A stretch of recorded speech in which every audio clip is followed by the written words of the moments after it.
সন্ধ্যা এখন প্রায় 6টা। বসালাম এবার একটু রান্না। আজকে যেহেতু মঙ্গলবার তাই একটুখানি পনির বানাবো। তবে আজকে পনিরটা আর প্রতিদিনের মতো একই রকম বানাবো না। আজকে ভাবছি একটু মরিচ পনির বানাবো, বেশি করে গোলমরিচ দিয়ে পনির বানাবো। বাড়িতে আমাদের সকলেরই ভীষণ ঠান্ডা লেগেছে সেই পুজোর পর থেকে, বিশেষ করে বাচ্চাদের।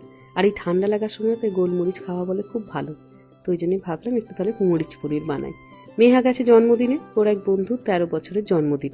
সাধারণত জন্মদিন বাচ্চারা এখানে উইকেন্ডসেই করে, কিন্তু তারা এই বছরটা আর কি দিনের দিনেই করাটা বেশি পছন্দ করলো। পনিরটাকে ম্যারিনেট করবো বলে এখানে একটু মশলা রেডি করে নিচ্ছি। এই রান্নাটায় হলুদ দেবো না, নিয়েছি একটু টক দই, জিরে গুঁড়ো, ধনে গুঁড়ো, কাশ্মীরি লঙ্কার গুঁড়ো, একটু গোলমরিচ আর একটুখানি নুন। পনিরের কিউবগুলোকে কাঁটা চামচ দিয়ে একটু করে গর্ত করে নিচ্ছি, তাহলে মশলাগুলো ভেতরে ভালো ঢুকবে।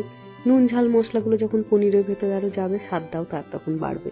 এটা একটুখানি সময় সাপেক্ষ ব্যাপার ঠিকই, প্রত্যেকটা পনিরকে ধরে 2-3 জায়গা করে ওই কাঁটা চামচ দিয়ে একটু ফুটো করা, তবে খেতে খুব ভালো হবে। তো এই জন্য একটুখানি ধৈর্য ধরে এটাকে করে নিলাম। ব্যাস, এবার খুব ভালো করে পনিরের সঙ্গে মশলাটাকে মাখিয়ে রেখে দিলাম। গ্রেভিটা বানানোর জন্য এদিকে একটুখানি মশলা বানাতে হবে। নিলাম একটু আদা, রসুন আর কাঁচা পেঁয়াজ।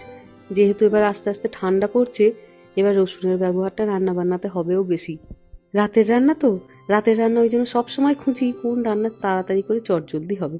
তো এই রান্নাটা মোটামুটি 15-20 মিনিটের মধ্যে হয়ে যাবে। গরম মশলাগুলো একটু ফোড়ন দিলাম, একটু গোলমরিচ, একটুখানি দারচিনির কাঠ, একটু তেজপাতা, এলাচ, স্টার ফুল। ও মা, দেখছেন রসুনগুলো পেস্ট হলো না, যাকে কষাতে কষাতে নরম হয়ে যাবে। ব্যাস, পেঁয়াজটা সুন্দর ভাজা হয়ে গেছে, এবার পনিরটা দিয়ে দিলাম। তবে পনিরটা দিয়ে খুব বেশি নাড়াঘাটা করবো না, নরম তো ভেঙে যাবে। তাই হালকা হাতে অল্প নেড়ে নিয়ে একটু ঢাকা দিয়ে দিলাম। কটা কাঁচা লঙ্কাও দিয়ে দিলাম, কাঁচা লঙ্কার গন্ধটা ওর সাথে মিশে যাবে। মিনিট 10 মতো লাগবে, একটু ঢাকা দিয়ে দিয়ে রান্না করব। পনিরের সাথে তো কসুরি মেথিটা খুব ভালো যায়, অল্প একটু কসুরি মেথি দিয়ে দিলাম। অনেকটাই জলটা মরে এসেছে দেখুন। রুটির তরকারি তো একটু শুকনো শুকনো করব। এক ফোঁটা চিনি দিলাম, একটুখানি গরম মশলা। ব্যাস, এবার ভালো করে একটু মাখিয়ে নিয়ে ঢাকা দিয়ে রেখে দেবো।